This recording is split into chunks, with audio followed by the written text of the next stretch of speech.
James, we're out of time. Believe it or not, sorry to interrupt, but I got to thank you for being here today. All right. Is there a website real quick where people can stay informed about Rawsome? More through you than anybody else, Mike. All right, we'll keep publishing the stories then, man. Naturalnews.com and Infowars.com. A lot gets posted there as well. Stay with us. We'll be right back with Patrick Henningsen ahead on the next hour and a lot more breaking news on The Alex Jones Show.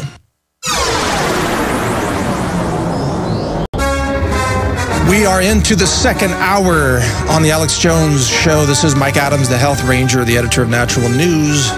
Filling in for Alex today, we just completed an interview with James Stewart, the founder of Rawsome Foods, about food freedom and much more. I'm going to give you some more breaking news right now, or comments on some of the news that's out there. The Red Cross calls for drug decriminalization. This is part of the ongoing wave, the momentum of international and national calls for decriminalizing medical marijuana in particular, and also just small quantities of recreational marijuana. Regardless of what you think about marijuana, and by the way, on the record, I am not a recreational drug user and have never been. That's right, never. I don't even drink alcohol, but that's just my choice. What's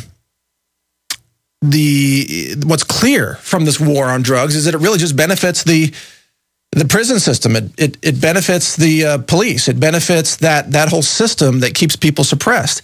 It does not, in fact, treat drug users for their health, their medical condition, which is an addiction. So if we want to overcome this drug abuse, which is widespread across America, then of course we've got to start treating this like a health and medical condition, and not just a criminal situation. Now, speaking of drug addiction, here's another story. The U.S. DEA has now extended its crackdown on prescription painkillers to Walgreens pharmacies. Yes, the DEA raided a Walgreens store in Jupiter, Florida, and it found that literally 2/3 of all the painkillers that were prescribed in that zip code were prescribed by this one pharmacy. Gee, you think someone's overdoing the prescriptions there a little bit? You bet they are. The truth is, more people are addicted to prescription drugs than recreational drugs. Certainly a lot more than marijuana. And the truth is, a lot of the prescription drugs are just different patented synthetic variations of what used to be street drugs. And another truth is that the psychiatric drugging of soldiers, which is causing just massive problems. And guys, could you bring up that infographic, by the way, on the psych drugging of soldiers? We created that. It's very informative. But that is just another way for Big Pharma to make more money by using human bodies as a profit-generating mechanism. So for those of you on the radio, you can't see this, but on Prisonplanet.tv, you can see this infographic we created over at Natural News. This is the psych drugging of U.S. soldiers, and it breaks it down with the statistics. We have over 100,000 active duty soldiers on mind-altering drugs right now. The side effects are suicide, accidents, violence, and drug addiction. 300% increase in illegal drug use also in the U.S. military over a 3-year period ending in 2008. We've got 1/3 of the U.S. Army is now on drugs. We're talking people in the field. When they send them out into the field, they give them a 180-day supply of mind-altering psychiatric drugs to take into the field with them. You think the soldiers don't barter that and trade that back and forth? Of course they do. They're all into that, and it's being pushed on them, even when the soldiers don't want it. They may go to the VA hospital and say, I want to be treated like a human being. I want to be treated with dignity. I help protect the freedoms of this country. Give me some medical assistance. And you know what they say? Shut up and take these pills. Shut up and take this Xanax or these painkillers or these psychotropic mind-altering drugs. Go home and stop complaining. And then they go home, and occasionally one of them gets violent and shoots somebody or kills themselves or causes a problem. And then they blame the soldiers. They blame the soldiers, and the press doesn't even blame the pharmaceutical industry. But again, kudos to the LA Times for pointing out the widespread use of those drugs by the military today. In Houston, it's illegal to feed the homeless now. How's that for compassion? You can't even feed the homeless people if you want to. Oh, man. We've got a lot more coming up. Patrick Henningsen will be joining us in this upcoming segment to talk about the escalation of the race wars in America. We'll try to, in the next hour, we'll try to control ourselves here. We do have good news coming, a lot of optimism and justification for it. I'll share that with you as we continue. Stay with us right here on The Alex Jones Show. We'll be right back. Hi, folks. This is Alex Jones. This is The Alex Jones Show. Mike Adams, Health Ranger, filling in for you today. I want to thank Alex for the invite to fill in, and I want to thank you, the listeners, for allowing me to continue to fill in for Alex from time to time when he invites me. I really appreciate all your positive comments out there. I hope I'm doing a good job for you, working here on the front lines of liberty, trying to bring the issues to the forefront that matter for our collective future. And I want to take calls from you today. So let me give out the number here. That is 800-259-9231. And those are going to be calls from anyone. So open lines. Please call in if you have a comment, a question, you'd like to talk about anything that we are covering today. The overriding theme today is America under assault by chemicals, and our farms and food freedoms are under assault by our government. You could talk about Obama's executive order from March 16th, the government seizure of farms and food and seeds and all that. You can talk about anything you want. Ask me a question if you want, but just remember, I'm not a doctor, so I can't give you specific health advice. Now, let's get to some of the other news that has been breaking recently. Alex reported on this yesterday, and just yesterday, I think he focused on this. MIT predicts half of humanity could be culled in a post-industrial crash. Alex misspoke and cited that as a 90% reduction. It's actually about a 50% reduction. He called me to ask me to clarify that with all of you today. The chart is right here. This is an article by Aaron Dykes on Infowars.com, and it is true that the MIT scientists have conducted a study in which they predict a global collapse of the population right here, beginning here, this dotted line, at 2030, following a global economic collapse. All right, so we've got other lines that they say represent global pollution, industrial output per capita, food per capita. Notice that the food decline precedes the population decline. So first, right here, the food collapses. That's this dotted line right there, for those of you watching on Prisonplanet.tv, and then the population collapse soon follows. Well, why would we have a food collapse? The MIT scientists have their own theories about that. But of course, you as InfoWars listeners, you probably know even more about why the food supply might collapse. And those reasons include the genetic pollution of our agricultural system, the unleashing of GMOs, the rise of resistant superweeds that take over farms, now the destruction of local farming and food production centers all across America by tyrannical, out-of-control, maniac governments.